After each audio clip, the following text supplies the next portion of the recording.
information officers. Is this just a planned project, or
DFA is here.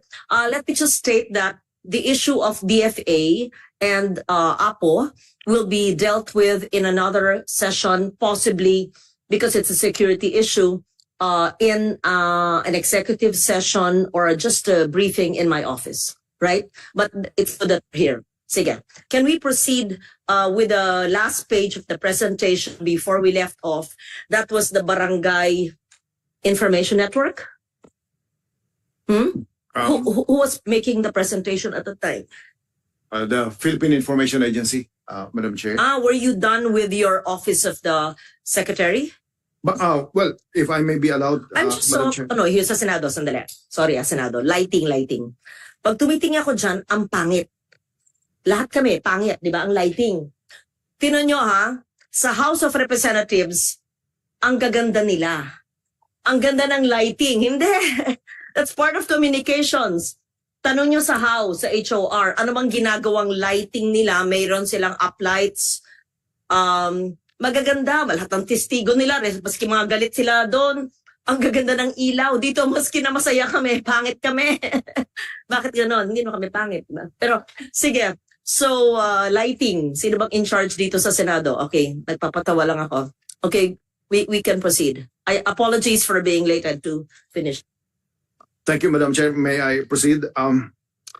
The succeeding 28. All right. The succeeding slides provide the projects, activities, and programs, POPs that have been implemented, our ongoing implementation, and those that are still to be implemented this quarter. Please show it on screen. These are the some of the major implemented POPs accomplished by PCO. The team has a detailed presentation. That's why there's a hyperlink to every item. But every focal person in this PCO team is ready to answer details. What's the question na punta tayo sa barangays? What was the Barangay Information Network? You said that you had information officers per barangay. Baka tinanong ko, kakagaling ko lang sa Antique. Wala naman silang alam dun. Wala naman silang alam sa mga barangay information officers. Is this just a planned project? Or is this an ongoing project?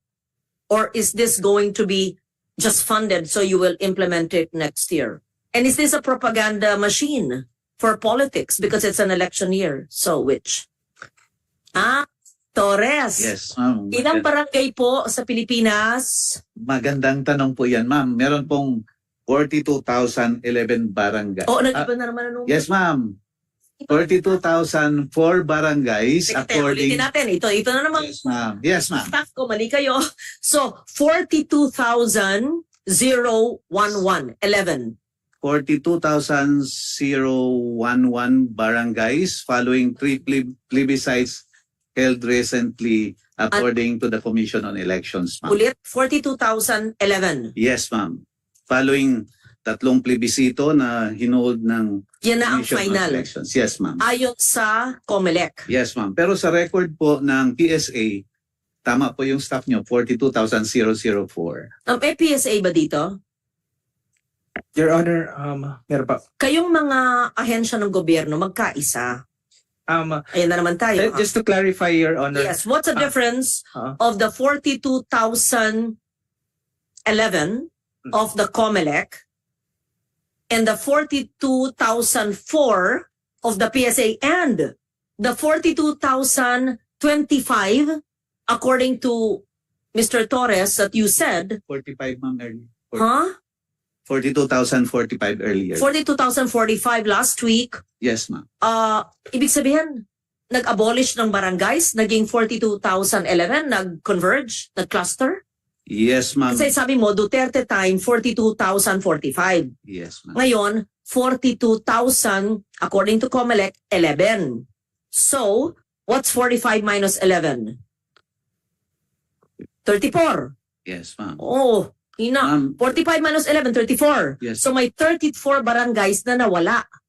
So, submit to my office the list from COMELEC of the 42,000 11.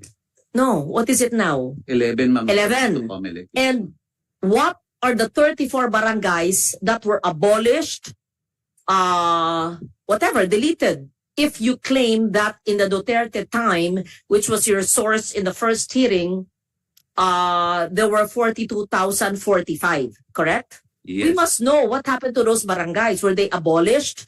Were they, what do you call this, pinagsama? Yes, ma'am. Mm-mm. Several barangays were merged and consolidated. Merged. Yes. How do you call it? What is the accurate term? Merged, abolished, clustered, what? The term that was used, ma'am, was consolidated. Okay, consolidated. So, is it so this is what you need to give me. As of Yes. this time, kanyari ako si Mr. Torres.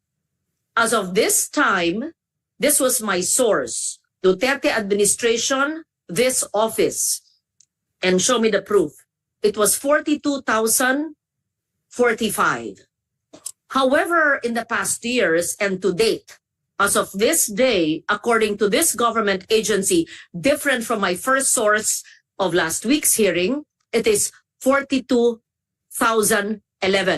Ergo, the 34 barangays that we are looking for were consolidated into this barangay. So 34 ito, consolidated, therefore it became 42,011. Yun ang inaantay kong memo. Hindi naman nakabase ang approval ng buong PCO sa sagot mo na maayos. It's just one paragraph. Really? No, you're smiling, you're laughing, you think I'm really No. nitpicking, but it's not. It's like logical. When you see different figures, 42,000, sabi ng mga ito, 4, 42,000, 45, 42,011, nakakalito naman talaga. Yes, ma'am. O, parang tinatanong mo, ilang isla ba ang Pilipinas? Pag low tide, high tide, I mean, ganun di ba? Alam mo naman ilan yung anak mo, di ba? So, kailangan alam natin ilan talaga. Yes. Kasi anak natin yan inaalaga ang barangay. So, we will peg it at 42,011. 11, ma'am, according to the COMELEC. And the Yes. PSA says, do you agree? That would be we are agreeable with that, Kasi Madam if you Chair. disagree, next hearing na naman tayo. The 42,004 is the count of barangays as of June 30, 2024. That's the reference period. But that does not include, Madam Chair, those that are pending plebiscites pa. So yung 7 po na na barangay, katatapos lang po ng plebisito po noon. So hindi po siya naka-include doon sa Tell me how many plebiscites were conducted? if the 7 po yung yung difference. So we are still confirming that kung Why kung 7? Why 7? ay that's 42,011 po kasi less po yung yung So ignore na natin yung yung 45. 42. Wag na yon. Opo. Okay, proceed. And we will be confirming the 42,011, Madam Chair. Kapag nag-submit po ng full documentation, then we will update the press release of the number of barangays as of June 30, 2024. Okay. Pero ngayon, anong accurate na gamitin natin ngayon? It's gonna be the 42,011 if the Okay. plebiscite is already done. Kailan matatapos yung plebisito? I think it's already done, Madam Okay. Chair. So we don't say we will use 42,011 when the plebiscite is already done. When you say that the plebiscite has already been done. I mean, ano ba kayo? The way to communicate is we will use 42,011 since the plebiscite has been done. Right? Yes, Madam Chair. Mr. Okay. Director Yes. Ambatali. Kasi when you say we will use 42,011, if the plebiscite is done, that's prospective. That's why I asked you, when will the plebiscite be conducted? But you said, tapos na. O di, we are using 42,011 since the plebiscite has been done, right? No. Madam Chair, we still do not have information if the plebiscite is already done actually. O kaya nga, di say so. Ang gulo. Sa 1 minuto, 3 sagot mo. So we have no information on the conduct of the plebiscite, we will find out. Yes. Therefore, we are not certain of the 42,011. But for the purpose of this hearing, we will utilize that figure. Ganun ang sagot. Communications kayong lahat dito. Ganun. Diba? That's Statistics kayo. That's an exact science, right? Yes, Madam Chair. Okay. So as of now, it's 42,011. Right? Correct? Okay. Thank you. Now, what is that? I'm interested because I mentioned in barangays. Yeah, that's the lowest political unit of our country. And we need really to empower barangays and communicate all the programs of government.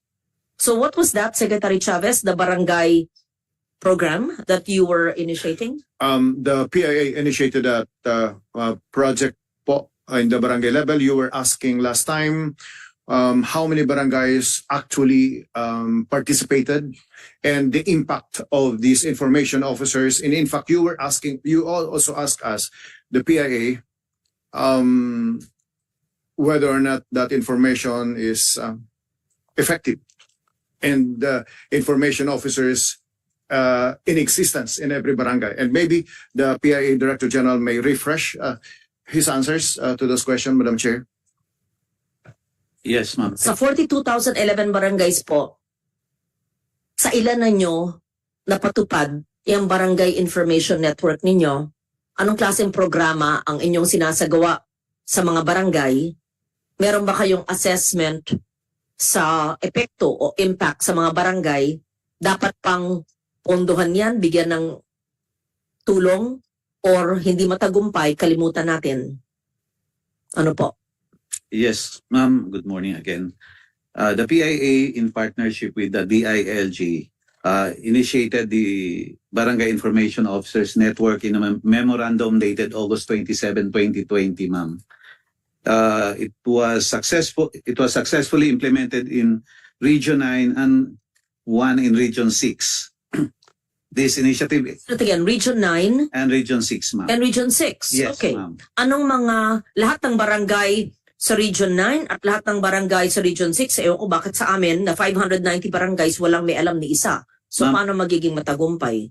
Ma'am, meron po sa Antique, ma'am, na 45 organized barangay information officers sa bayan po ng Hamtik. Yes, ma'am. So we have a total, in Aklan we have 20, in Capiz we have 97, in Guimaras 98, Iloilo 76, Negros 75, sa Victorias po yun, sa Cadiz. Officers po, ma'am. Barangay information officers po yung binabanggit natin na bahagi ng Barangay Information Network po. Ano ang ginagawa ng barangay information officers? When Are they military or police spies? Are they are they propagandists of government? Are they teachers? Are they mentors? What are they? Are they researchers? these barangay officers are responsible for disseminating yung information po, especially ng government to the grassroots level kasi barangay level po sila. Usually, karamihan po sa kanila ay barangay secretary po yung mga part ng barangay na na-assign na barangay information. Hindi po ito bukod sa barangay leaders or hindi ito po yung barangay captain at officials at iba pang functionaries kung hindi yung barangay secretary ang tinatalaga na barangay information officer. Yes, ma'am. Para po ititrain po sila ng PIA kung paano mag-communicate, pag gumawa ng mga reports, press releases, and all other activities na related doon sa communication para mas mabilis po. For example, yung pagbabakuna, kung magpapatulong ang Department of Health na i-disseminate sa barangay yung vaccination, sila po yung tinatap natin to help us in disseminating What information. type of training do you do? Let's say pagbabakuna, sino ang nag-training? PIA or DOH? DOH po, ma'am. Ang tinitrain po namin yung information officers yung sa information dissemination. For example, ma'am, po may mga press releases or fora na i-hold, paano mag-host ng fora. to capacitate yung mga barangay information officers po, ma'am. Anong bayan po sa Aklan? Sa Aklan po, ma'am, ay Nabas. Anabas. Pakitawagan si Billy Kim po. Sandali Bye. Anong Judy? Oo.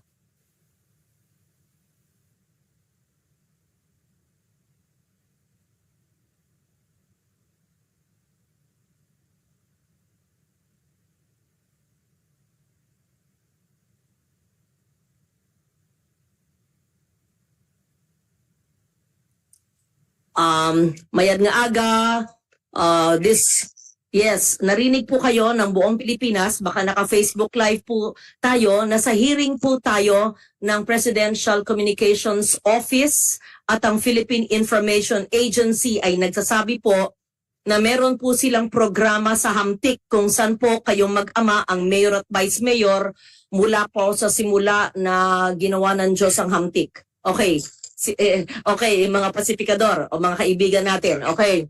Ilan po ang barangay natin sa Hamtik? 47. Sabi po ni Director General Torres, nakikinig po dito sa inyo, meron daw silang programa na Barangay Information Officers. Meron ba ho tayong ganun?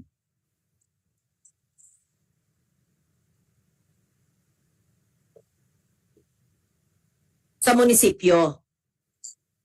Sino po ang nagtalaga ng information officer po sa munisipyo? Kayo po? Opo. Sabi nila, meron daw silang 45 barangay information officers out of your 47 barangays. Hindi po, gagawin ko po, kaya kong pondohan yan. Pero ang tanong ko po, nagawa na raw nila mula 2020. Meron ba ho o wala po? Nasabi nila meron daw silang 45 barangay information officers po sa Hamtik. Oo. May alam ba ho kayo? May alam kayo? Kasi gusto ko malaman kung totoong sinasabi nila sa akin. Ayun, sabi ko na nga. Sabi nila, yung mga barangay secretary daw ay ginagawa nilang barangay information officers. Alam ba ho ninyo yun? So yung barangay secretary. Pero, ngayon po na tinanong ko sa inyo, alam po nyo, pero ito ba ho ay alam po ninyo bilang mayor, vice mayor, kayong mag-ama sa nakaraang 4 na taon po? Ang barangay secretary po ang ginawang barangay information officers po. Sino po nagko-coordinate po sa inyo, Manong Julie? Kapitan. Ano po ang nagagawang tulong ng barangay information officers po?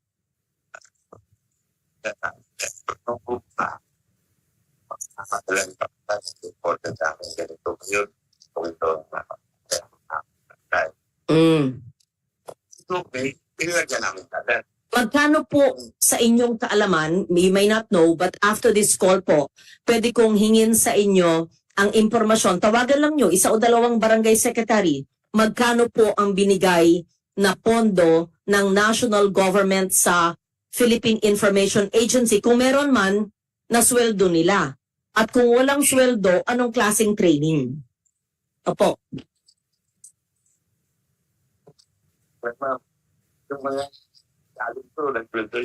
Walang sweldo. Pero yung municipal information officer po, sino po sa inyo po nag-sweldo? Sa IRA po ninyo.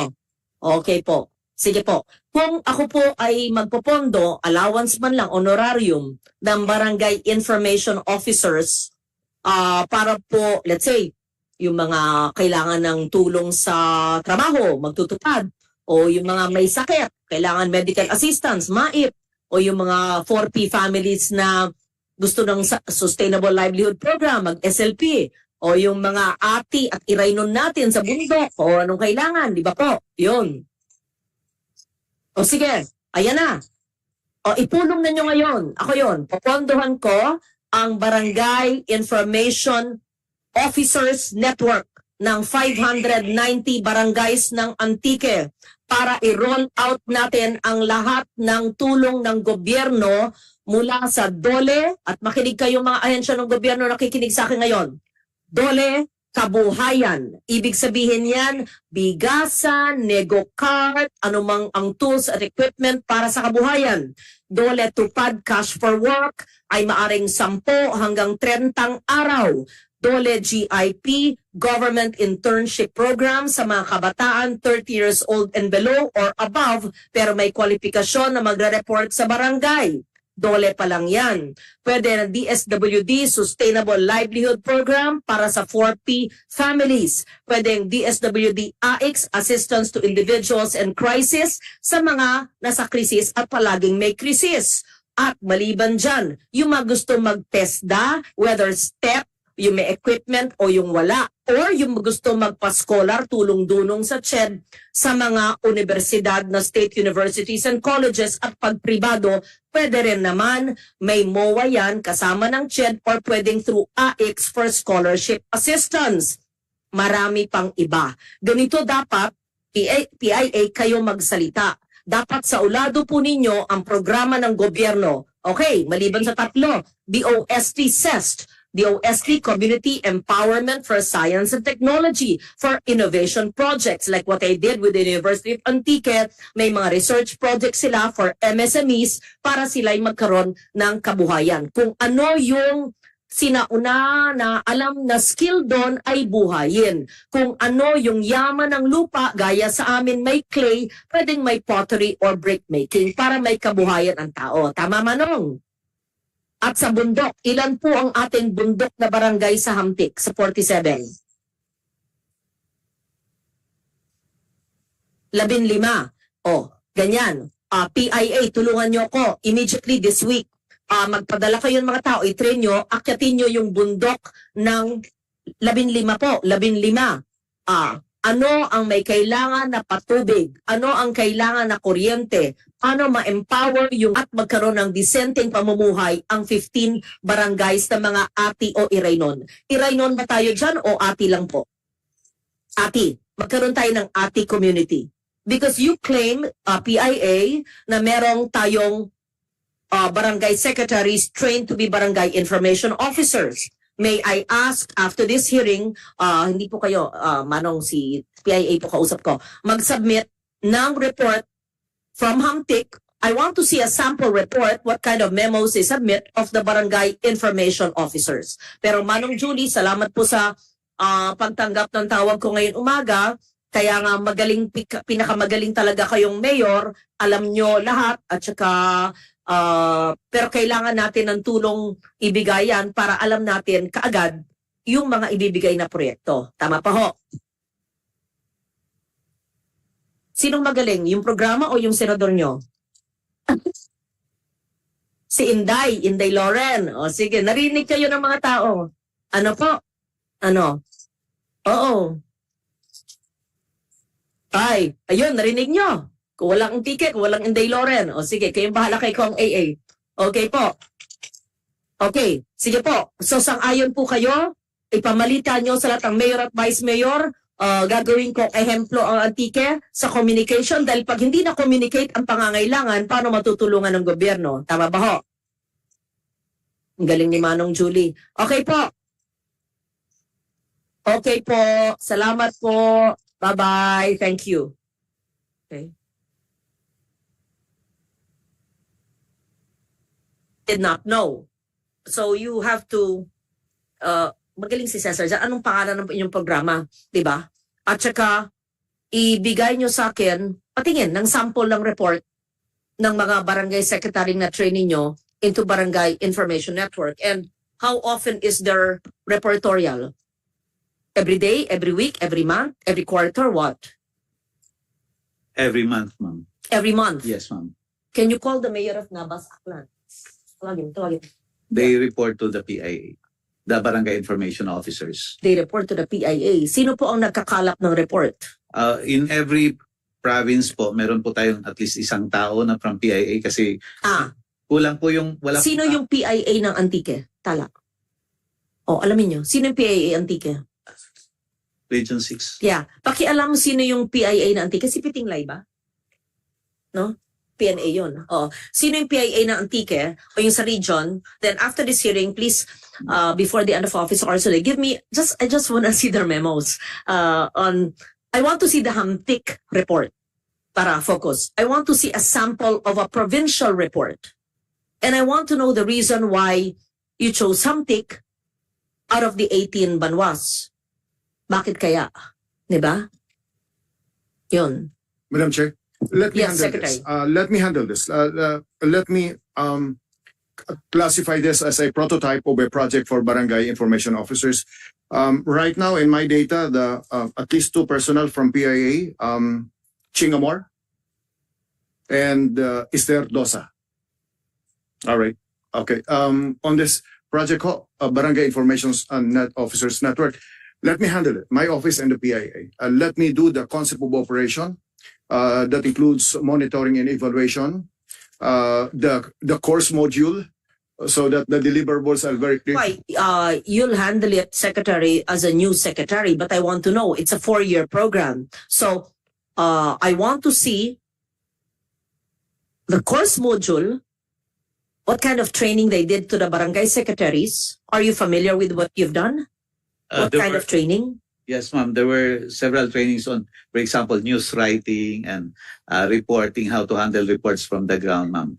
Conducted by our provincial or regional PIA staff.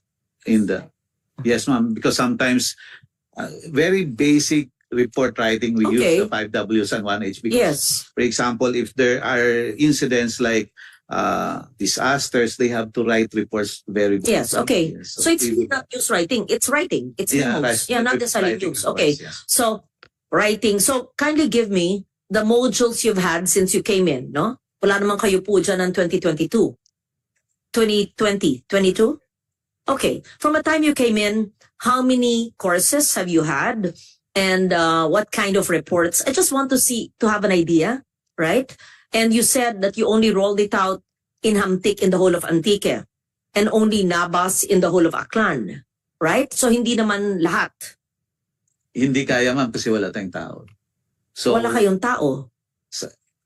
we Walang tao don't have enough to train. personnel, PIA personnel, ma'am. For example, in one province, for instance, in Zamboanga del Norte, we only have 1 PIA personnel Why will you call it a nationwide barangay information because network if you don't have the people this is to do a it? plan, ma'am. The expansion of the Plano pa lang ito. The Barangay Information Officers Network is a plan because we have existing areas already that are successful. For example, in Region 9 and Give me a one successful barangay. We will submit. No, to you now. If it's successful, you would remember it. What barangay was that? There are several barangays, ma'am. For example, in Pagadian City, all the barangays in Pagadian City are members of Barangay Information Network. Yes, ma'am.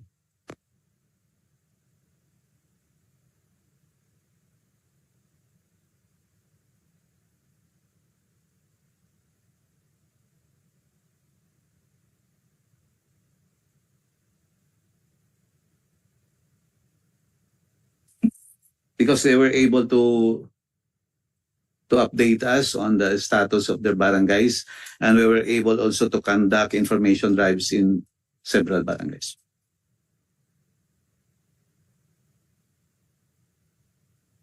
Iko. So, may I have a report from you? Of course, you can always sugarcoat your report, but I want to see a copy of a report from one LGU. And as I promised, if I like a program, we can roll it out in other areas. I may not fund the whole country, but I'll select. Definitely, I will have a program in Antique. But you have to show me the module. I may have the funds, but you don't have module. And what will you do? How to communicate in simple language? What questions to ask? Maybe PSA can help you. They are research-based. Because everything, the decisions we make as leaders of our country, appointed or elected, should be science-based, right? It should be accurate, science-based, and accurate. So, patingin ng report, patingin ng sample module nyo, maliban sa news writing, ano pa? Dapat alam din nila ang mga programa ng gobyerno para pagpunta nila dun, ito, ganito yun. Tapos, hindi naman lahat may internet, ay meron tayong simpleng brochures sa simpleng maiintindihan in their language. Not in English, not in Filipino, maybe in Kanaraya, if it's Hamtik. We don't know, right? Could even be comics, something understandable, right? Okay, proceed, please. All right. Thank you. Madam Chair, let me proceed. Aside from the barangay information officers, Before we leave that, how much is your funding for that, for one province? Or let's say one town na lang, one town or one barangay. We have no funds. We only provide for that project. We only provide free training and workshops. What do you mean no funds? You used funds. You yes. use funds from your NEP or your Yes. organic budget. So my question is, how much does it cost per barangay or per LGU?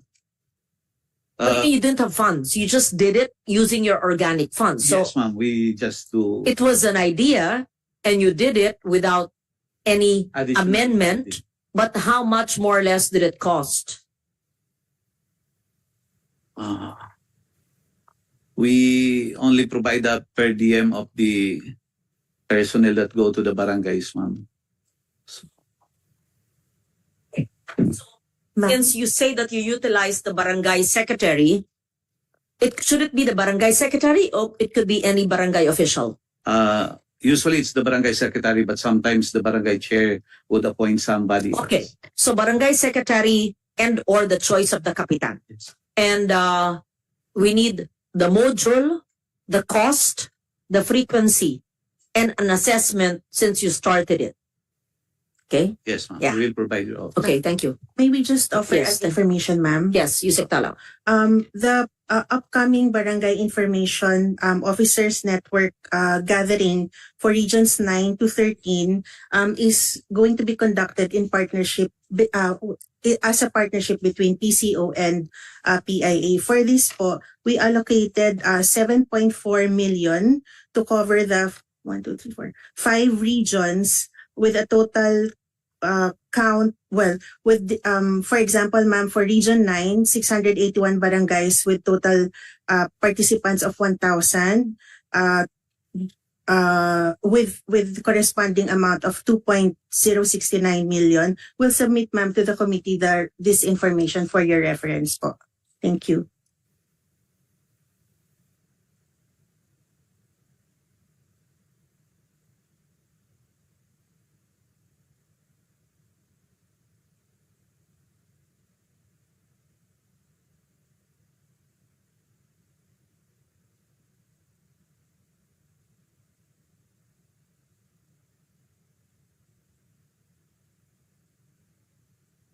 Submission, which we just received today, is for next year, a total of 7.4 million, 9, 10, 11, 12, 13. Is that what Yusek Tala is talking about? This is for October, for this month, ma'am, and until November.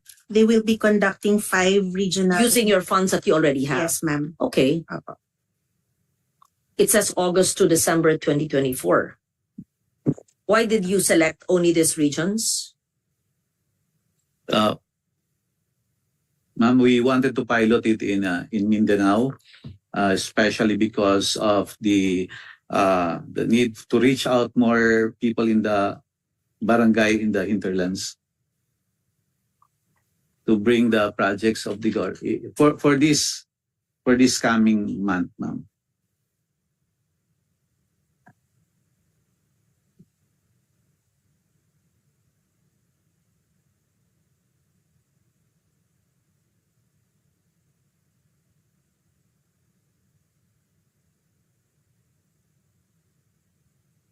nakikinig po ang mga ahensya ng gobyerno dahil dinidiscuss po namin ang Barangay Information Network na programa po ng Philippine Information Agency at sabi nila isa sa mga banwa na kanilang inimplement ay Nabas Aklan maliban sa Hamtik Antique. I just wanted to know, as mayor, were you familiar with this program called the Barangay Information Officers Network? Opo, familiar po. Okay. Can you explain to me po? Nakikinig po si Director General Torres ng Philippine Information Agency at si Secretary Cesar Chavez po ng PCO. Kung meron po akong information officer, then lahat po ng 20 barangays namin dito sa Nabas, organized po yun na meron po tayong mga officers dito po. Barangay dito po sa bayan ng Nabas, which is composed of 20 barangays na po. Very active po yung ating mga barangay officials po diyan. Mhm. Ano po? Sino po sa barangay ang designated na information officer? Po, dito po sa lahat po ng barangay, punong barangay po. Dito po sa amin, sa LGU po, yung aming NDSRNO po. Hindi po yung barangay secretary. I see. Po, barangay, punong barangay po. Nagpunta ba ho dyan ng Philippine Information Agency para po mag-training sa mga Barangay Information Network? Hindi po ako masyadong no? Pero alam po nag-meeting sila na kinlaster nila po eh. Sabi po ng PIA, sila po ay nag-seminar po dyan. Director Torres, nag-seminar kayo dyan? Po yun, binanap po yun doon sa Barangay Hibon po. Sige, could you kindly give me a report? Brief lang po para maintindihan ko, and if you want us to continue, I can help fund it for next year's budget for the Barangay Information Network, not just for Nabas but the whole of Aklan. Kung nakakatulong po, kung nakakatulong. Tulong po. Po, kailangan talaga dahil matinis po ang mga pinadi-disseminate natin, lahat po ng program. Pag matrain sa impormasyon, opo. Po, kaya Okay. active po. Yung 20 barangays, tama po. Yung 20 barangays po, doon po hineld sa Barangay Hibon po. Sige po. Thank you, Mayor. Salamat po. Sige po, you're welcome Duro, po. gid na salamat. Parang siguro they're not just, parang second thought sila, iniisip na, nagkaroon ba? O sa dami-dami ng seminar doon. Dapat siguro mas maigting, yung branding mas maliwanag, at saka sino ba, yung kapitan ba, yung secretary ba, kung sino. Tas maganda yung module, maliban sa tinuturuan natin sila mag-communicate sa written and spoken word, but also knowing the programs of government. So when they go, pinapaliwanag din yun. Okay. And then, kindly give us the cost per barangay or per LGU. But it should be per barangay because we don't know one LGU kung maliit o malaki, di ba? But if you don't have people to do the training, how's that? We have regional, for example, in one municipality, we send our people from the region. So, and in the PIA, we have an average of 15 people per region. So, for example, if we hold one in Aklan, then we send people from the regional office or from nearby. And you can also tap experts from the place. Yes, ma'am. Ang dami naman magagaling. We actually na partner nandun. with the local. You partner with the LGUs, Yes. either municipality or province, Yes. right? Okay. Sige. Send me a proposal of the cost. Then I want to do it. Let's say in Luzon, I can do Batangas. Yan, Talas from Batangas. And then we can do, for the Visayas, I can do Antique. Isama natin Aklan. Yun. Then Mindanao, you already have Mindanao, right? Let's do some area that's not the usual. Mag-isip tayo. I'd like to fund, yeah. And maybe in the Cordillera, let's do Ifugao. Let's do Ifugao. Anyway, we think, but just give me the proposal. Thank you. Okay, please proceed. All right, to proceed, Madam Chair, there's the following slide. These are some of the major implemented POPs accomplished by PCO as of September 30, 2024. Slide 26. To proceed, the media operations cluster have continued carrying out their core functions through these POPs, such as press briefings, media coverage, including the conduct of recently held National Information Summit, among others.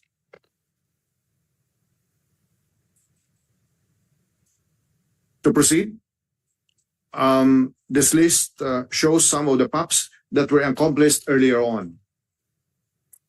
We submitted to your office the individual project profile accomplishments, monitoring reports, including the budget and some recommendations. This is in compliance with your guidance in the last meeting. The team is ready to discuss, present to you individually those projects. To proceed, these are the major ongoing POPs, projects, activities, and programs of the PCO as of September 2024, as spearheaded and organized by the Media Operations Cluster, including our provision of communication support for the conduct of Asia Pacific Minister Conference on Disaster Risk Reduction.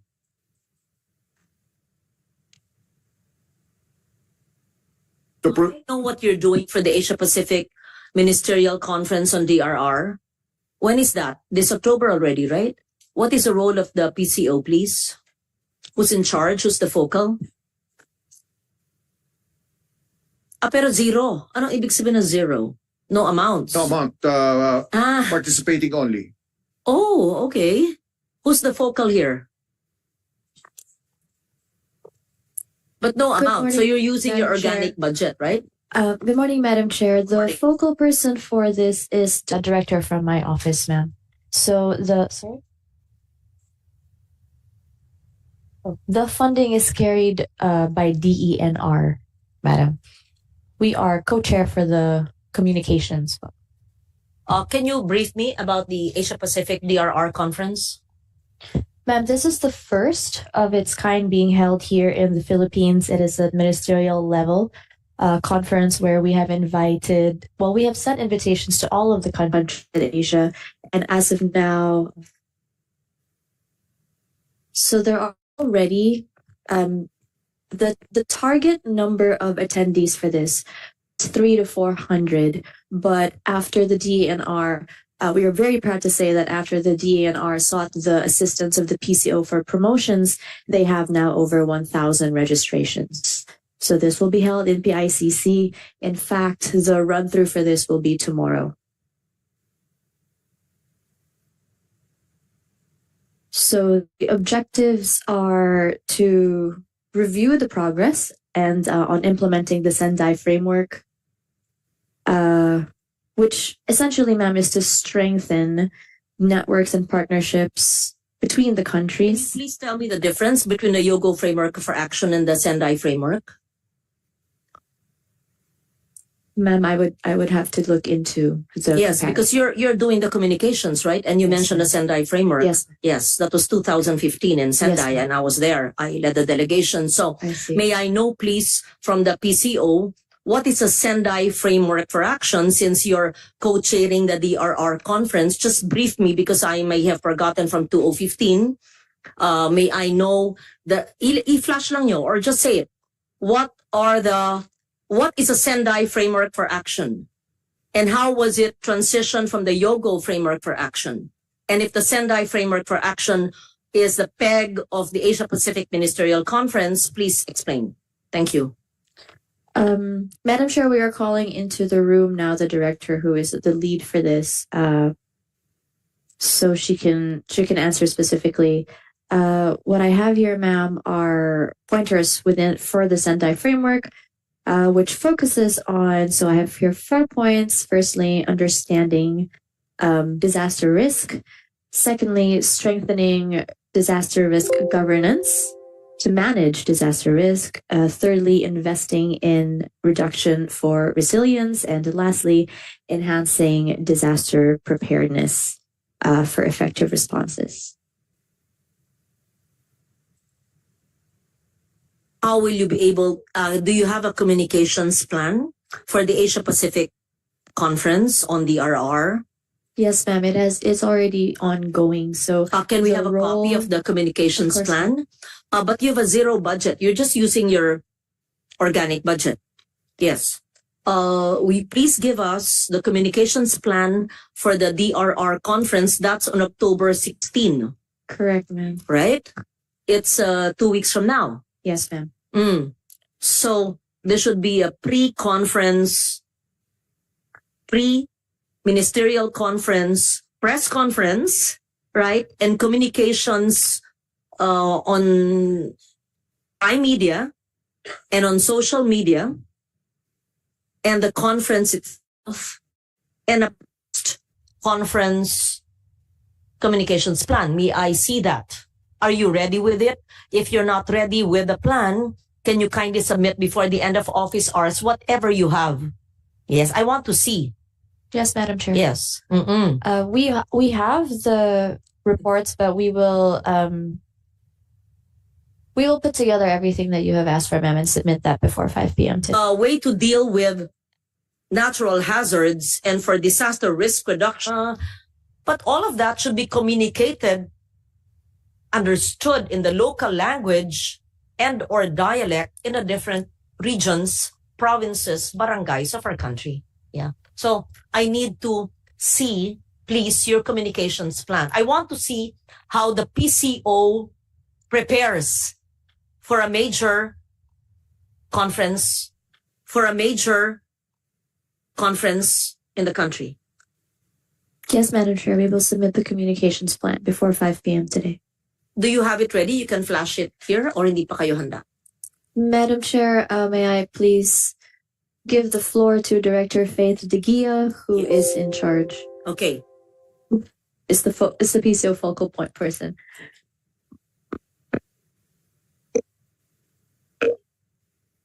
Morning, Madam Chair. So for the media plan, actually, we're co-chairs with DNR.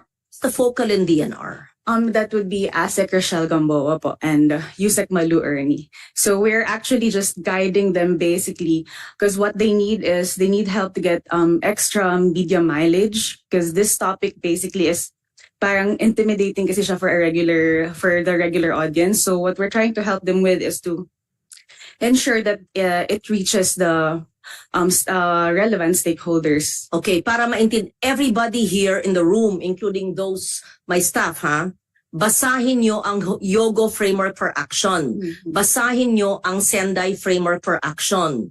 Hindi dapat na meron halal na tao o appointed sa gobyerno na hindi alam ang Yogo at ang Sendai. Alam ng DFA yan, di ba? O baka si Yusek, Jess, kaya mong paliwanag. Were you with me in 2015? Yes, ma'am. You were with us, yeah? Yes, I did. I co-headed the delegation. Yes, ma'am. Yeah, just okay. Educate all of my staff and all of those new in government. The Sendai Framework for Action. Basic lang.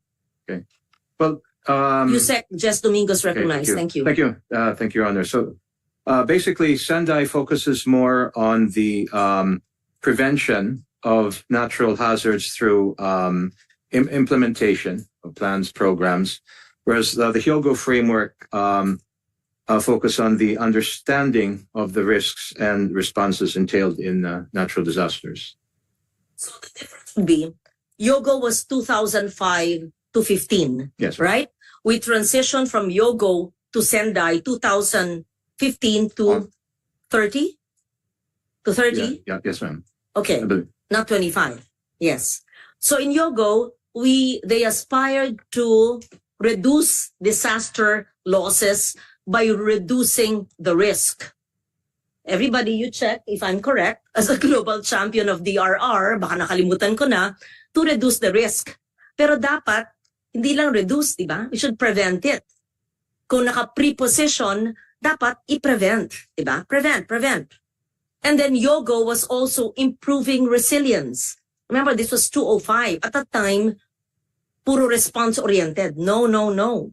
But how can you improve resilience if you do not even know where it strikes, how it strikes? You do not know the vulnerabilities, the hazards, and the risks. So it should be science-based knowing the hazards, iba yon, multi-hazards, iba yung risks and vulnerabilities, then you can improve your resilience. Tama ba, Gary? Yes, karong yes eh. But so ito, importante magkaroon ng DRRCCAM program ang PCO as a spin-off of this Asia-Pacific Ministerial Conference. So, after this conference, gather whatever experts, assuming I have something new to say in my speech, okay, but gather it and simplify it so that this can be communicated in the barangays. Yes, yes. Okay, Director Faith.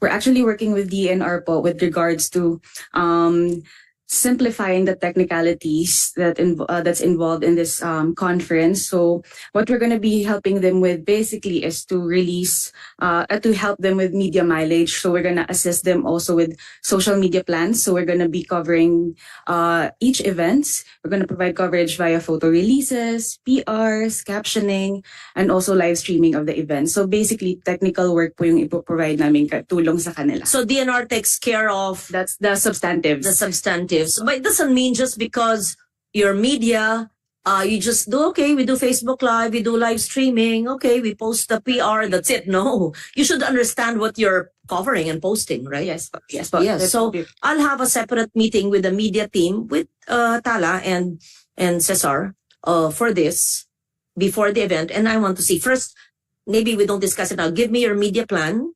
If you don't mind, I'm going to help you. Yes, tweak it, yes, see. sure. And then you understand it with the USEC-TE or USEC Leones. Yes, have a briefing. Just read on DRR so that you know what you're communicating, right? And then, okay, live stream. I mean, that's very usual. Okay, draft a PR. Okay, blast it. Star, Inquirer, Tri-Media. How else? How else will you ensure that the conference is effective by communicating the importance of preparedness to reduce disaster risk to improve an LGU's or a community's resilience to natural hazards?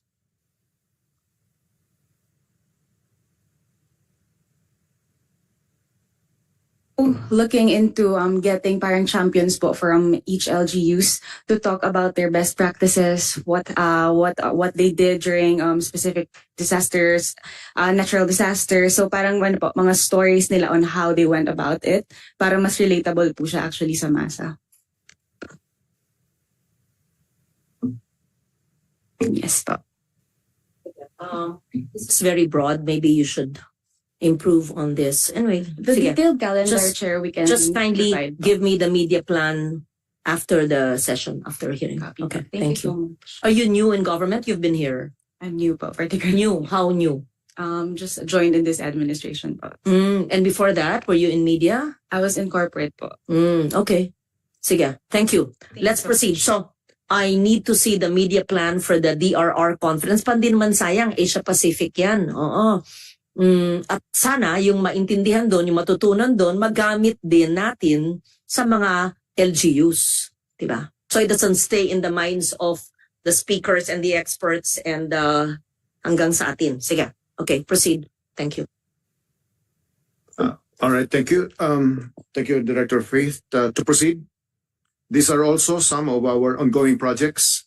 Usapang Agrikultura, Kapihan sa Bagong Pilipinas, the PCO Media Orientation. Usapang Agrikultura. All right, that's my project.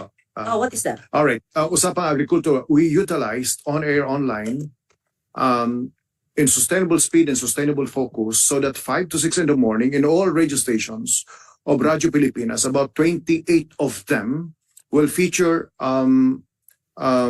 issues, content on agriculture. So that it's not only about bigas pala, it's something to do with livestock, entrepreneurship. That's every day po, 5 to 6 in the morning. Opo, every day Yeah. po. Is Radyo Pilipinas Radyo ng Bayan? Formerly Radyo ng Bayan, it Okay. is now Radyo Super. Pilipinas Okay, po. pangalan lang yun. So, there are 28 radio stations. Opo. Opo. Okay. Opo. Please give us the focal. Make sure we send our daily or Yes. sorry, every day I churn out press releases. Make sure it's carried, Yes, and po. some are agriculture. It's carried by Radyo ng Bayan. Ha? It's now called Radyo Pilipinas. So, the 5 to 6 a.m. airtime ay para sa magsasaka. Opo. And this is multimedia. We're only utilizing radio shows. Well, O, dapat nakikinig. Oo. Kunin yung contacts ng 28 Radyo ng Bayan, GMs o kung sinong in charge, focal, right? Okay. Kasi yung usapang agrikultura, sino ang nag-host niyan? all stations ho. Lahat ng stasyon, may Opo. kanya-kanya ng alas 5 na From umaga. Batanes to Tawi-Tawi ho. Okay. And I receive reports every day who are featured guests and the topics from all these 28 stations po. At yan ay simulcast o iba-iba? Individual. Ilocano, Bicolano, Okay. Bicolano, At Ilonggo. Usaping agrikultura sa 28 na stasyon, depende syempre sa sitwasyon doon at sa needs nila. Exactly. That's a good project. It's a, they speak Ilonggo in Ilonggo, Cebuano in Sure. Cebuano. Sure. So it's 28 ma'am. It's every day, 5 to 6. 5 to 6 because Asan ang Radyo Pilipinas sa Panay? Iloilo? okay, I can meron tayo. RP1. I have the list of all radio stations so I can provide you. Yes. Saan ang sa Region 6? Region 6, let me see. As micromanaged as this, kausap ko ang 5 barangay captain sa Pandan, sa aking banwa. Kulang lang sila ng rice thresher. Hiningi ko kay Sec Laurel, oo daw magpapadala. So, imagine kung hindi pa nagpunta rito at pinapunta ko yung mga kapitan, hindi ko pa malalaman. Hindi alam ng MAU, ng Municipal Agriculture Officer. Lalong hindi alam ng province, hindi ko alam anong ginagawa ng mga provincial agricultures, hindi alam. Nagpunta pa sa Senado dahil inimbita ko, panaginip lang na nila magkaroon ng rice thresher. Di ba nakakadurog ng puso? Tinanong ko magkano, 35,000. Tapos kailangan ng makina, 15,000. Bibiling ko na sana sa Kalibo dahil wala naman sa hometown ko sa Aklan, pero sa Antique, sa Pandan. Pero sabi ni Sec Laurel, kaya niya magpadala. So, 1 minute suspension, just have to take a call. Pag-isipan niyo.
Kaya may sighting ng ganito. Basta, gets mo kung paano i-communicate. Tapos, yung action, di pwede i-communicate tapos titingin sa langit. Paano i-connect ang national government programs, right? That's a challenge. Pero, ayun, pag alam ko yung impormasyon, alam ko na kagad, give me a problem. Ayan, sige. So, ayun, gusto ko mangyari sa inyo, give me a problem of the barangay and how do you solve it? O, ikaw na muna, sige. Commercial break to Director General Torres, give me a problem. Anything na maisip mo, i-test mo ako. I'll try to solve it. Ma'am, walang tubig sa irigasyon Anong irigasyon? para sa palayan. Palayan. Wala po sila irigasyon kasi lalo na pag El Nino, Okay. natutuyo yung palayan, kailangan nila ng patubig. Okay. Anong ahensya ng gobyerno? Small Water Impounding Project sa DA. Kung may pangalan, sinong head ng Small Water Impounding Project? Diba? Kung hindi man sa Small Water Impounding Project, ano nang tawag dyan sa DA? Yung pa ba ang tawag? So you validate it for me. It should be that or hindi naman NIA yan. Hindi naman National Irrigation Administration, big projects ang NIA, di ba? Or meron lang mga, hindi naman hand pump yan eh. Hindi naman hand pump. This is irrigation of palayan. So, you answer your own question. After this hearing, give me. Ang sagot ko, sa SWIP. Dati, sa SWIP. Sino ang head ngayon ng SWIP? At yun ba ang sakop nila? Kung maliliit na palayan na 1 hektarya, kalating hektarya, less than 5 hectares, at tigang ang lupa, paano ba? Diba? Yun. Ang aking intindi, dapat DA. Pero ang DA, hindi naman napopondohan lahat. Paano ba?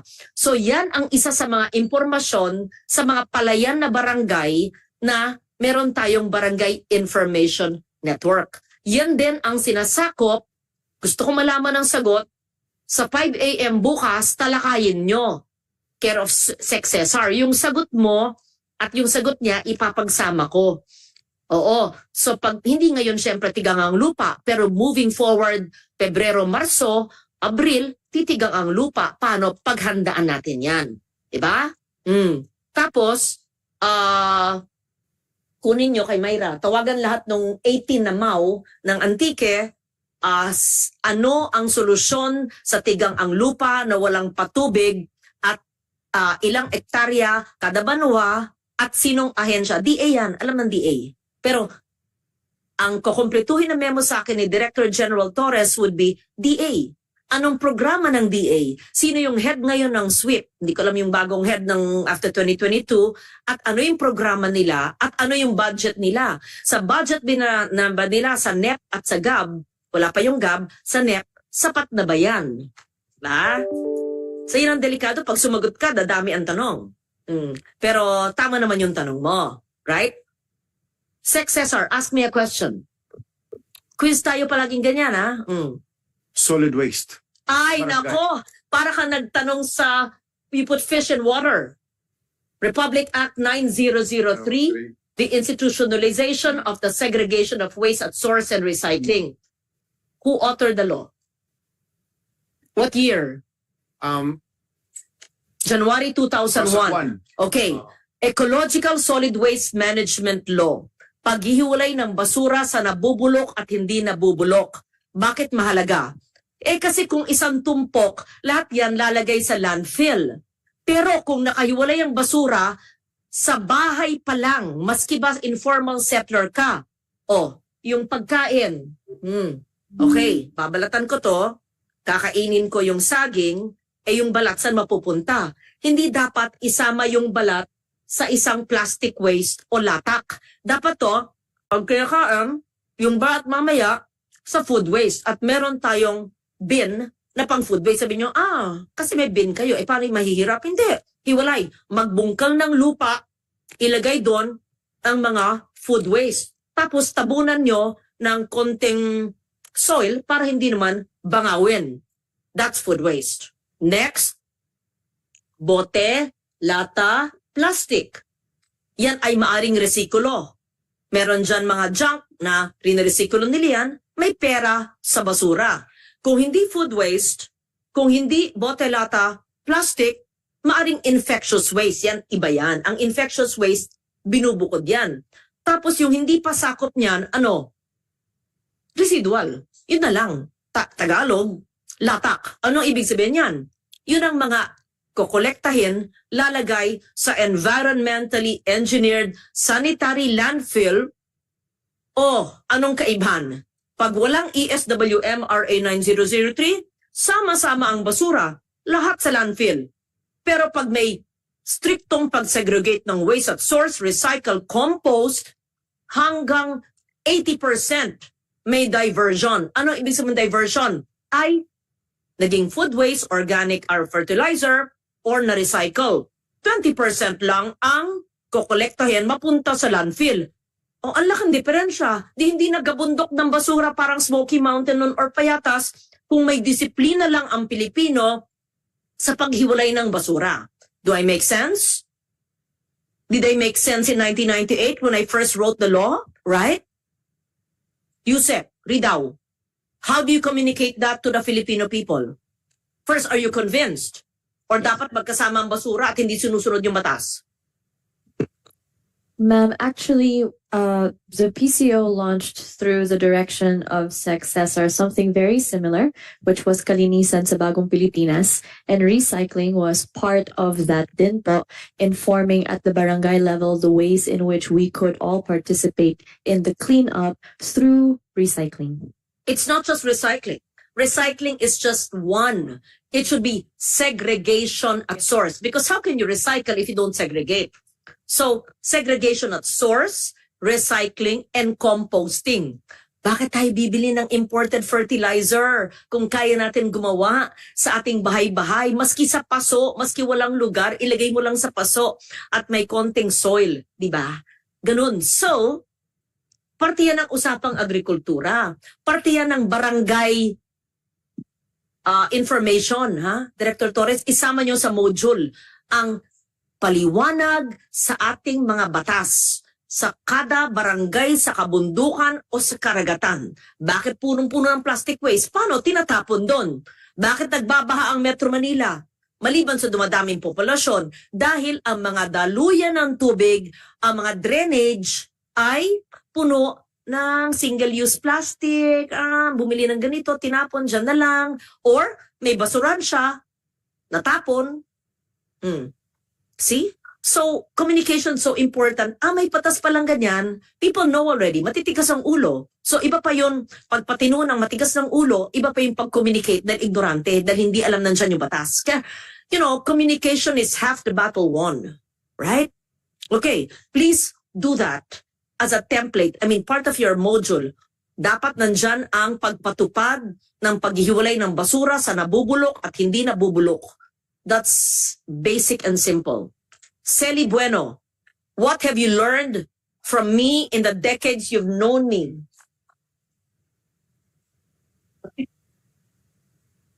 Broad, detalya, paano mo ipapaliwanag sa barangay na pinupuntahan ng PIA sa kanilang barangay? Kung ikaw mag-lecture sa Barangay Information Network ng mga anuman alituntunin na dapat malaman na makakatulong sa tao.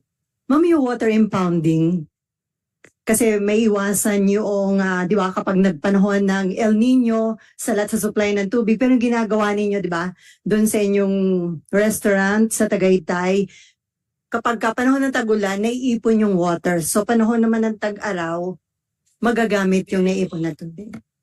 I-research na nyo, hindi ko alam kung sino nag-author. Bago pa ako maging senador, meron ng Rainwater Collector or Collection Act, 1989. Nasa college pa ako noon. So, sino yung enlightened senator na gumawa noon? Na dapat ang DPWH, bawat barangay, may collector. Na ginagawa ko sa bahay ko, sa farm ko, yung mga kaya kong influence. Simple, alulod ng tubig. Sa bahay. Tapos nahuhulog, underwater cistern above ground, you're able to use the collected water, right? Nakapasa si Celi Bueno, ha? Dito ka lang. Pakinig ka lang. It's communications to eh. Dapat nandito kayo. Oo. Sige. Okay. Okay, thank you. Yeah. So, where are we? Usapang agrikultura, that's very good. We're utilizing radio stations to produce digital content. Which means they are required not only to produce every day, Mondays through Fridays, Usapang Agrikultura with guests from different government agencies under the Department of Agriculture. And we also feature, ma'am, success stories in agriculture. And Meron kang YouTube version yan. meron ho. Na Meron? makikita po yan, makikita po siya sa Facebook, makikita sa YouTube. Yes po. So actually ma'am, ang atake po niyan is digital social media. Ginamit lang po yung radio station to make it a credible. Then siya. Nakalive po siya. Nakaradyo ka sa 28 radio stations Naka-Facebook all over the country, pero kita ka rin naka-Facebook live. Tulad po nito. Okay. Saan yung Region 6? Iloilo po. Iloilo. Opo. Okay. Ang guest po dyan is from through via Zoom. Either from Antique So or magigising from lang ako ng alas 4? alas 5, ma'am. Alas 5? Ma'am, si former Senator San Escudero, every day. He died already. Opo. Nung buhay pa Matagal po na siya. ito. No, it's not, hindi ho ganyan. But was my inspiration, ma'am, para sa ganyan. Because si Secretary Escudero po, 3 to 4 a.m. Talagang nagbabasa siya ng mga sulat. Opo. Agrikultura po. Opo. Sige po. In fact, ma'am, if I may, marami hong nagagawa ang PCO in the last 2 years ho. At marami ring ginawa ang nakaraan na ginagamit din namin ngayon. In fact po, I mean, we can discuss no, the proposed budgets. Where are we on slide 34? No? We can proceed on 30 muna tayo. Pumunta tayo ng 30, no? We can discuss those, ma'am. The reason why I directed my staff to do a hyperlink para anytime, kung gusto natin, we can discuss that. We provided you hard copy po. We had series of meetings after meeting with you last week. We had series of meetings per agency, per project, per program, per activity, precisely to give you a more detailed presentation. But in the interest of time, iyan po yan, no? Then we can proceed to slide number 32. Another POPs, which means project activities and programs, components of freedom of information. We have detailed information, project profile, the description, activities, funding, activities, monitoring and evaluations per project. We have submitted that to you. We can proceed to slide 33. Slide 33 is basically informing your committee that our programs are in line with Philippine Development Plan, the 2023 to 2028, and further detail into 8-point development agenda. Now, I'll now proceed to, for fiscal year 2025, the total proposed budget is 713. That's the PCO proper. No? This is PCO proper. Hindi kasama yung PIA. Opo. Okay po. On item number, I go to the slide number 35. This represents about 44% increase from fiscal year 2024 National Expenditure Program budget level of 495. However, it is 70% lower than the original fiscal year 2025 proposal submitted to DBM amounting to 2.4 billion. Which means we submitted to DBM 2.4 billion. Ang ibinigay lang po sa amin is 713. Ang dulo ng presentation namin, again, let me emphasize po. We submitted to DBM about 2.4 billion for the PCO proper for 2025. Ang binigay lang po is 713. Sa dulo ng presentations, we will be appealing sa dulo ho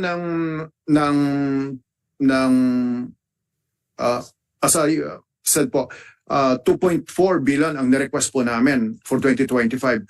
Ang binigay po sa amin na Sekmena is opo. All right. Number 1. PCO is the focal person on communications for the hosting of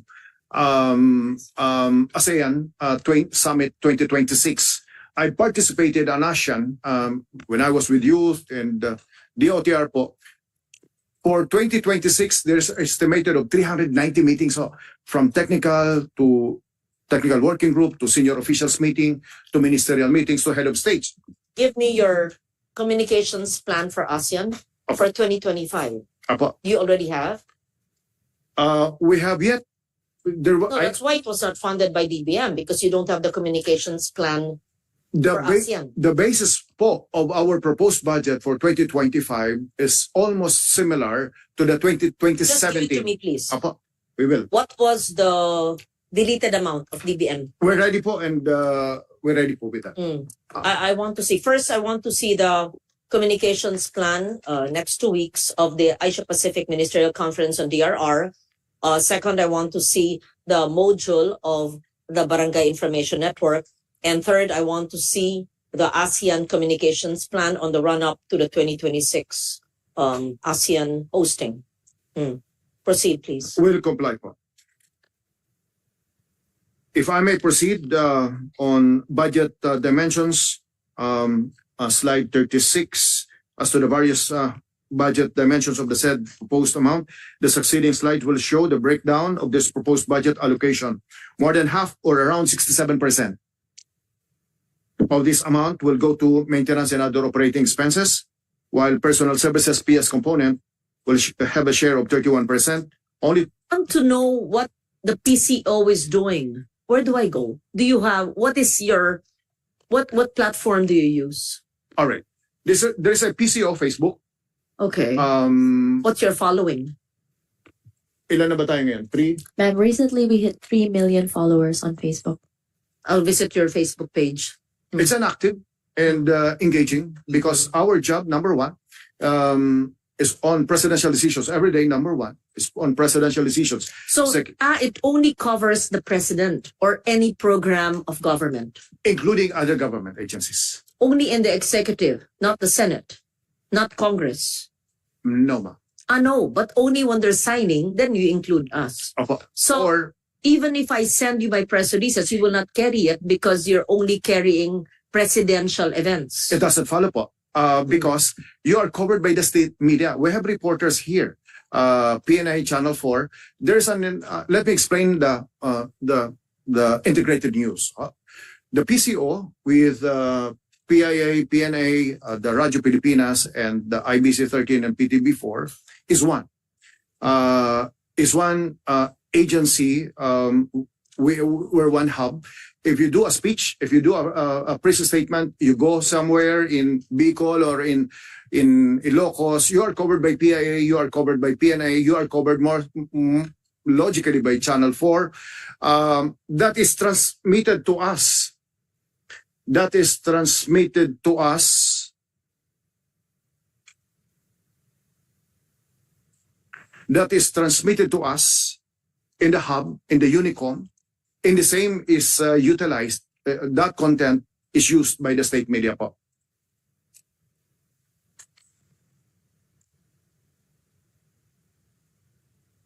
All right, so this is the proposed budget po, internet. Only 2% for capital outlay. To proceed, this slide will show items that will be funded by the proposed budget for PS, amounting to 220 million. PS requirement for 198 field positions, provision of loyalty award for personnel, step increment due to meritorious performance, and night shift differential pay of entitled personnel.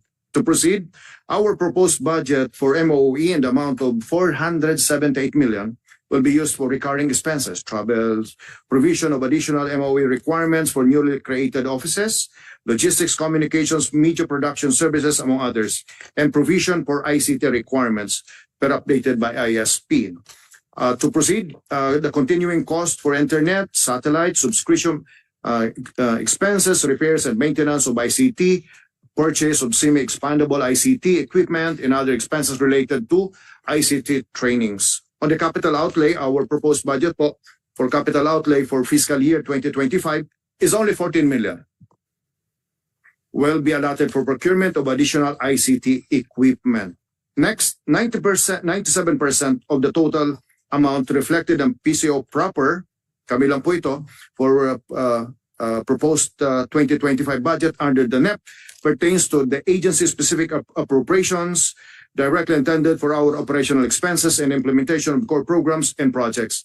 A very, very minimal portion of total proposed budget, 3%, will be part of the automatic appropriations corresponding to government share of retired and life insurance premiums being remitted to GSIS. Next, here are the major programs activities to be funded by our proposed budget for 2025. These are reflective of what we did for 2024. The increase in the amount of 2025 proposed allocation for gas could be mainly attributed to PS requirements for additional plantilla positions created and or recently filled positions in our support divisions and offices. To proceed, the next two slides indicate some of our major POPs for 2025 that will be funded by the proposed budget. So halimbawa po, the Food Security Cluster Communication Workshop, the National Security Communication Workshop, Economic Cluster Community Workshop. Ma'am, if I may explain, no? I'll pick on item number 1, slide 45. No? I'll pick on slide 45 po. On Food Security Cluster Workshop, in 3 days, we invited the heads of communications of food security, DTI, Department of Agriculture, in attached agencies, all comms, about 40 of them, to do a workshop with reporters of traditional media and non-traditional media covering the food security and experts. We went to, say, Nueva Ecija, just to do an understanding of policies, programs, and projects, and the terms, operational definitions, and at the same time, deep dive on food security policies and projects and programs of the government. Dito ho, pinagsama-sama ho namin yung mga reporter na nagko-cover ng iba't ibang government agencies under the food security cluster at yung mga reporter who are covering these agencies. So pinagsama ho namin yan ng tatlong para magkaunawaan ano ba itong isinusulat namin, ano ba ang inilalako naming impormasyon sa inyo. Pag sinabi namin policy, pag sinabi namin programa at proyekto, anong ibig sabihin sa dako paroon? Halimbawa ho, let me cite to you another cluster po. National Security Cluster Communication Workshop. We invited the heads of the comms of the Armed Forces of the Philippines, AFP, Air Force, Navy, Marines, Army, and the DND spokesperson. This perspective, this is for, We've done that. you've done it already in the past years or just for 2025? Ngayon lang po, 2024. And this was the tier 2 that was not funded? No. Nasa tier 1 po siya. Okay, so you're going to do it. Opo. Food security, Food security the same. nandiyan na agri, pasok dyan. Opo. Saan pasok ang climate? Climate change, ma'am, is NDRR. climate change, ma'am. Sinama ho namin, well, where the DRR thing, the INVI and the EDRR thing is yet to be organized po. So, Kasi teka, foods, balik doon, balik. Balik sa pahina. No. I just want to see the list again, please. Yeah, okay. slide 45. Food security, okay, nandiyan ang agri, nandiyan ang tubig, no? National security, law and order, including external threats, internal and external. Okay? National security would be both military and police, right? Including the Department of Foreign Affairs. We invited the DFA, the DI, the So Department national of Justice. security. Opo. Okay. And then economic development, very broad, but that would be investments. It could be micro enterprises, MSMEs. They should know all the laws on trade and commerce, the OTOP. They should know the Magna Carta for MSMEs. They should know the Barangay Kabuhayan Act. They should know all the recently enacted job laws, job generating laws. They should know the very old PESO law, the Public Employment Service Office, and also they're very good. The PESOs are very good, and meet with them so the PESOs know the job needs of the people in the community. Sa economic yun. And then the investment opportunities in areas. Social development. That's very broad, but what about social development? Informal settlers? What? What would social development? Health, education, public health, Lahat na yan. education. No, but Opo. public health is another cluster. So social development would be the what? The conditions, what would social development cover? Context and background po. This refers only to the communicators of DSWD, education sector. Okay, so Urban the tour. counterpart nyo yan, yeah. So DSWD. So that would be informal settlers, That would also be, let's say, for children, the malnourished, undernourished, stunted children. That would also cover, let's say, the needs. Na pero public health na yun eh. So, himayin nyo ano yung sa social development cluster, and where would culture, arts and culture and heritage come in? Where will education come in? Where would DRR and climate resilience come in? Infrastructure, that's very clear. Public health, that's very clear. So, saan nyo papasok ang climate change adaptation and mitigation and disaster risk reduction, DRR, CCAM? Saan nyo ipapasok yung ibang mga tinanong ko kanina? Okay. Shoot dyan. Apo. Sa which basket, right? Apo. To clarify po, these are PCO initiated. On DRR and NVI, we are participant to their projects. No, but what are these? These are workshops. Workshops, communication workshops po. Yes. Apo. So it's good to cover all aspects of governance in your workshops. Understood po, and I think reasonably we will comply. Diba? ARR and NVI What is the intention of these workshops? is To learn, to report, to communicate, to understand issues, right? So you must not exclude one of the biggest problems of our country, which is disasters. We're the #1 most at-risk country in the world. And everything we're talking about, whether it's food security, economic development, social development, infrastructure, public health, all of that, all of these are affected because we are #1 at risk. So, because we're #1 at risk, we must understand the risks and how to report it and how it affects. Or you may not have a cluster for that and make it the overarching issue, because the RCCAM affects food, and food affects that. National security as well, because water scarcity leads to wars and internal struggles. The lack of food leads to conflict, everything. And economic development. So it can be the overarching issue would be CCAMDRR, if you want. I'm just trying to see, and then where would education come in? It's important to cover education. Remember the PISA results. You must have a communications plan for that. How do we cover education? How do we explain that the literacy level is so low per PISA report of this year? And how can we, as communicators, help barangay communicators better? Where does education come in? Maybe in social development? Yes, in context, ma'am, but we are now guided, ma'am, by another idea, because social development in my previous presentation, ma'am, refers to education, health, and related topics. But I agree po, mukhang dapat ihiwalay din namin yan.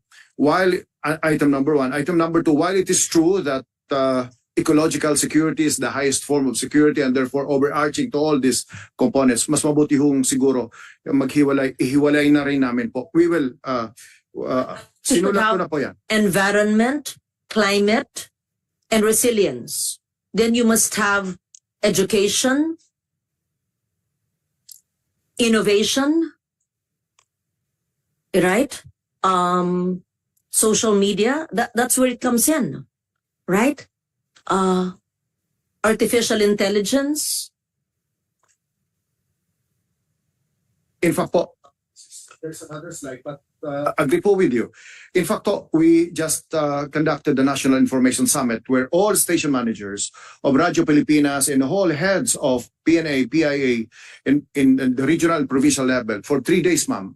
Pumunta ho kami ng Development Academy of the Philippines and defining. Where do science and innovation come in? Wala eh. That's so important. Science, technology, innovation, futures thinking. Where does it come in? That's why there should be an education workshop.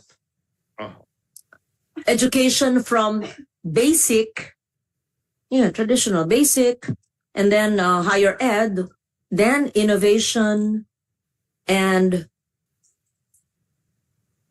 social media and artificial intelligence, innovation. Yeah, I said that already. We had a National Information Summit, and artificial intelligence figured prominently, but subsumed in the National Information Summit in a 3-day conference, but not yet reported here in a subsequent slide po last. The arts and culture could be under education. I just saw that big gap there. So if I may summarize po, one is DRR Envi, that's one. Second is education. And the likes of science and technology or slash future, new ways of thinking, futures. Pwede pong another strategic workshop po. Sige po. Job creation, of course, will be economic development.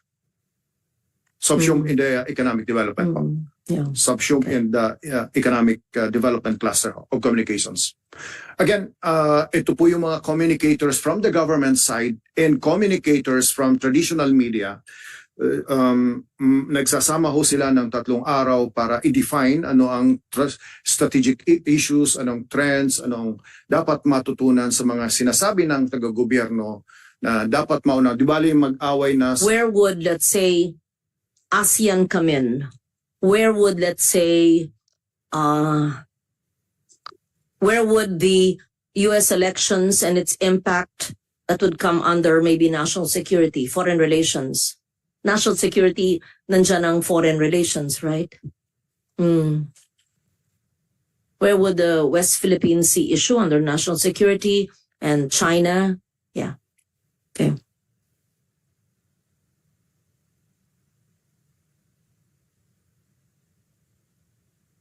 We will cover those, ma'am.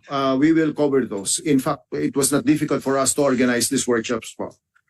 Sige po. To proceed on item 46, that's slide 46, crisis communication masterclass. It's a for 2025, not happening in 2024, no?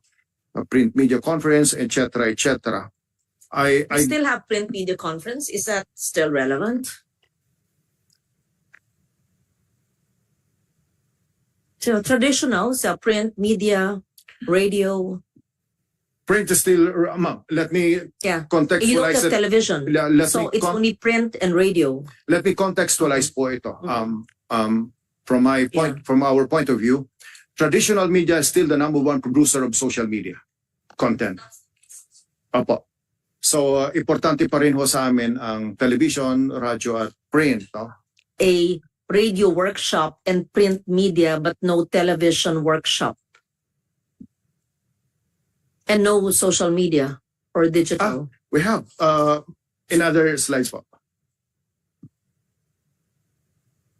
We just highlighted the major ones, pero mayroon na kaming social media workshops continuing. This is retooling. It's a continuing program ho of PCO. Meron din po kaming television on okay. Sige. So a conference and a workshop for print and radio, but no television and no digital media or social media.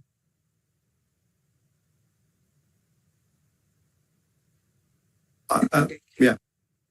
Correct. Kasi the nomenclature, the title itself is it's not really about television workshop. Yes po, we will include the television. Very, very important po.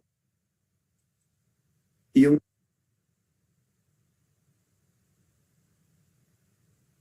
Year-end gathering, it's Christmas party lang yan eh. Diba? Gathering with, hindi. Kasi workshop eh. Iba yung workshop, iba yung conference. we will revise this accordingly po.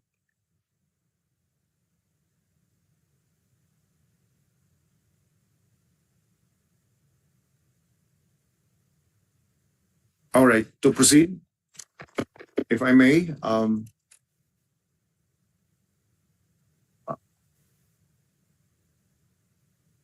we're done with 46. Can you proceed to the next slide?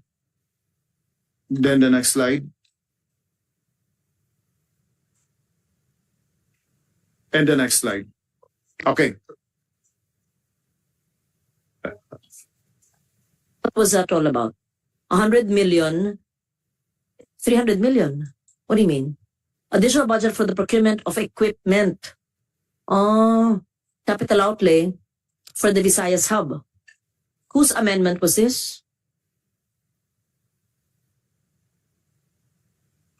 Sinong chair nun? Yeah. Senator So JV was our you requested sponsor. for this. This was previously requested, ma'am, by the previous administration po. That was carried for the 2022 Hindi sa inyo. amendments. Ngayon lang na-implement. 2022. Okay. Sige. The next, please. For 2023, the Senate augmented, or we're done with that. For current year, the Senate likewise provided more than 300 million pesos to augment the PCO funds, which were used for the operational requirements of the new media operations clusters that were created under EO 16 series of 2023. To proceed in 2022 and 2023, the Commission, I'm now discussing about some findings from the Commission on Audit. Okay. Ay pa akong tanong dyan, baka daw ay pa, baka mag... Ma'am, we're almost done. Ito na lang po ang appeal namin. Diba, ang bait ko sa'yo. Sabi ko, wag ko nang tignan yan. Kasi pag matanang ko, iisa-isahin ko yan. Sige. Oo, wag na. Papunta na ho ako, ma'am, sa appeal to the committee. On slide 61. Appeal. To the committee. Hindi. Wag mo nang... pag yan, bigay Okay. mo na lang sa akin, soft hard copy, babasahin ko, tala, akit ka sa akin, okay? Babasahin ko, justify, magkano total? About 1.4. Huh? 1.4 what? Oh! B? Oh.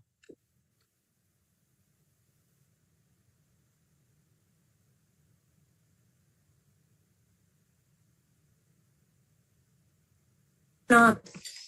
Sa nakaraang taon ba? Sinong chair dito? Nabigyan na kayo ng 1 billion augmentation? 300, ma'am. Kaya nga, Senator paano kayo maging Angara. 1.5B? Oo, hirap. Hirap. Mga barangay lang, di pa nyo alam eh. Alam na ngayon. Guys, give it to me now, Tala. And then prioritize, please. Okay, yun na. Tapos na. Ibang meeting yung APO at saka DFA. But thank you, sorry Gary that you had to come back. But ibang meeting yun. And then,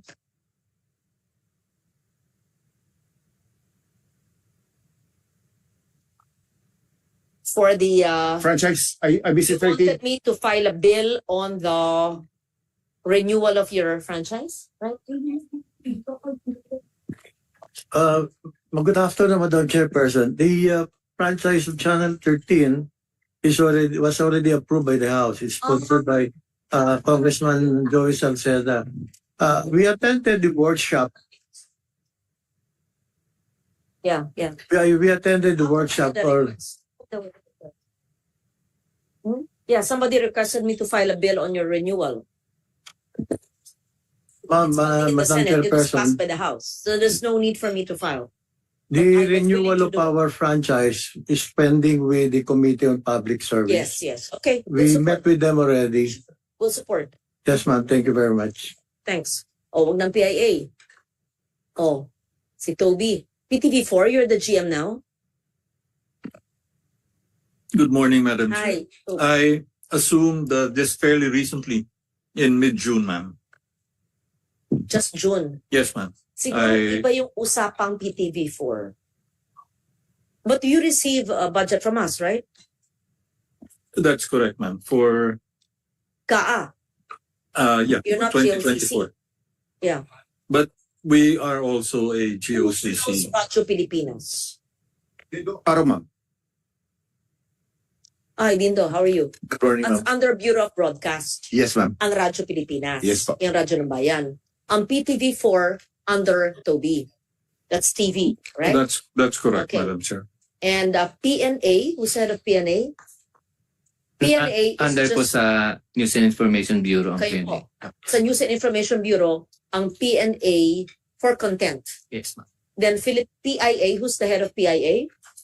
Nga pala, PIA per region. Kayo ang both content and dissemination. What's the difference between PNA and PIA? Sino content lang?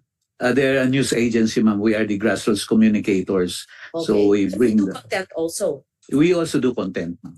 Can you give me please the PNA nationwide, the names, contacts of, and emails of the PNA and the PIA nationwide? Yes, ma'am. Yeah, We will yeah. provide. Okay, yeah. So that wherever I go, I meet the PNA and the PIA. And then also, give me their unique needs per region, per province, para maintindihan ko. Tapos, ibang meeting na lang kami ng PTV. I mean, I'll submit your budget, but pending my meeting with PTV because nanggaling ako dyan. Nagtrabaho ako dyan ng 1983 hanggang 86. So I Yes. want to understand your programming now Yes. and how I can help. I'm the author of your charter. Yes. I want to see how you're using the charter. Mahaba kasi ang PTV, mahabang meeting yan. At dali ng PTV, lahat ng departments, bureaus under you, what do you call it? Directors, I'm sorry. division chiefs? We have stations, ma'am. No, I'm sorry. I need to meet and see the officers of PTV and prepare a separate proposal or just sort of understand PTV for how it works now. What are the stations, its reach, Yes, ma'am. We're prepared. and who's the head of content, who's admin and finance, who are the directors, producers, like people I knew from way back. Are they still there? Is Leo Docto still there? Is he still a director? Is Director pa rin Simon po. Pasha still there? He Ay, was, pumanaw na po si. Wala na po. he died? I'm sorry. Retired na po. So, my God naman. Hindi pa po. Ano ba kayo? Alam mo, hindi nakakatawa yan, ha? No, ma'am, I mistook him for another employee. Parang ito naman, Toby, head ka ng PTV, reporter ka, ang retired mo sa'yo pumanaw. I mistook him for another employee, ma'am. I'm sorry. Apologies. Natatawa kayo, pero yan, okay, alam ng mga staff kayo, yan ang kinaiinisan ko, ang misinformation, disinformation, and inaccuracy. Alam niyo yan. Puti lang kaibigan ko si Toby at nanggaling Senado yan. Alam niyo yan, pag kayo yan, patay. Alam ni Tala yan. Pag kaya wag pa dalos-dalos ang salita. Mas masabing, I'll check. Tala, sabihin mo nga. Sa lahat, para alam. Pag-ingat. Whether you're in a cabinet meeting, a Senate hearing, or just conversing among yourselves or in a workshop, talk is cheap. Puro tayo salita. Ganun. Ay, mali pala. Huwag tayong mali-mali, huwag tayong inaccurate, huwag tayong nag-disinform or misinform. We always check. Oh, Toby's a good reporter, but Simon Pasha is alive or dead? Alive, ma'am. But he's retired already. Retired, okay. Yes, ma'am. And Leo Docto is still a producer. Leo retired. I mean, direct Leo retired. Mali mabawal. But he's still Left already. Maridatu. Hindi na abutan. Hindi na. Okay. retired already. So. Those were my team in 1983. Yes, ma'am. Yes, ma'am. Yeah, of course. I mean, it's, yeah. Who else are still there? Direct Leo is still there, but he's on contract. Anyway, I just want to meet, maybe not them. Sila lang naalala ko from the 80s, but whoever are your producers. Will do, Okay. ma'am. Yes, I want to see. So, anong pa susunod? The printing office? What is this? Apo. Iba yun? Ma'am, National Printing Yo, Office. it's different. What does the printing office do? All the printing needs of government. Well, we're one of the three government recognized printer, ma'am. We do the ballot printing and Apo do the passport printing. Okay. Sige. Eh, kayo po? I can't see. Ma'am, balota po kami, ma'am. Oh, okay.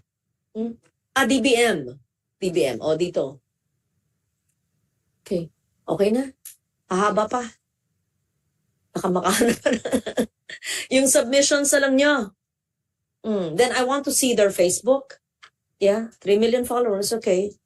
let's see. Only the PCO has a Facebook page. Everyone. Yeah. Okay. Hindi na ba nangyayari? Kanina ba yan nangyayari dati? Na mali ang mga pangalan ng bansa, may wrong spelling, wrong information. It's either PNA or PIA. Ano yun?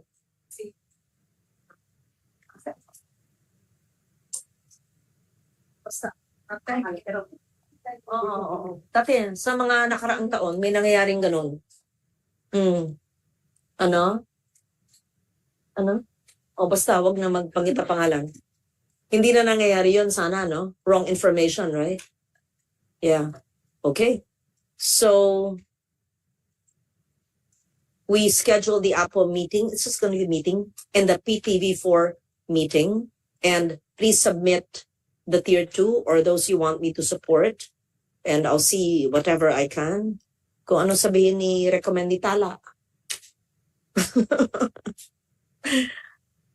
At saka ni Sec Cesar. Okay. Salamat sa inyong pagtiyaga, sa pakikinig ninyo, sa pasensya.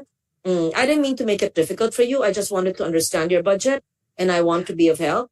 And I wish this could be a longer, but then we have much to do. I'll study it further. If I have questions, I can call you or Tala or whoever, right?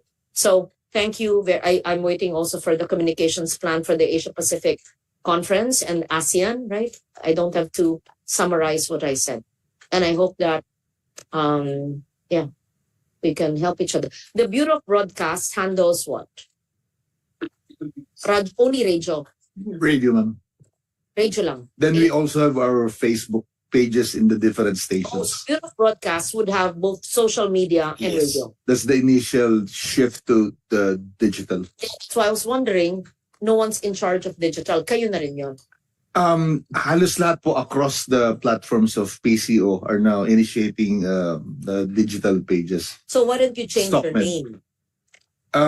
From Radyo ng Bayan to Radyo Pilipinas. It used to be Radyo ng Bayan, ma'am. But who handles social media? There's a separate social media component of Radyo Pilipinas. It used to be from the research department. Si George. Under Research pa. Because hindi pa siya nagkakaroon talaga ng specific unit under the organizational structure. Okay, may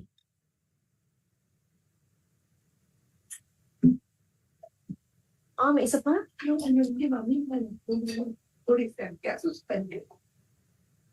suspend. No, tapos na. We suspend the hearing of the budget. Yeah.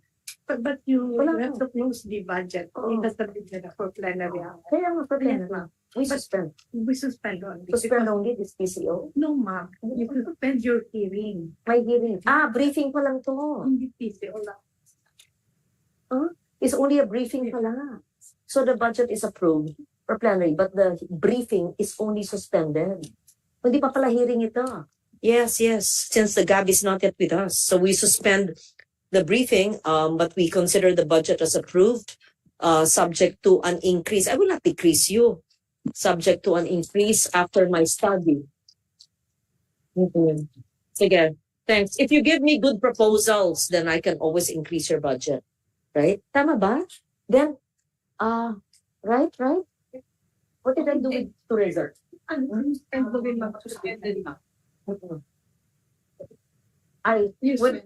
the GAB comes here, I don't have a hearing anymore. The briefing is considered a hearing, right? Let's just like the OT. Thank you. So the budget will be considered in plenary and we suspend the briefing today. I thank each and every one of you.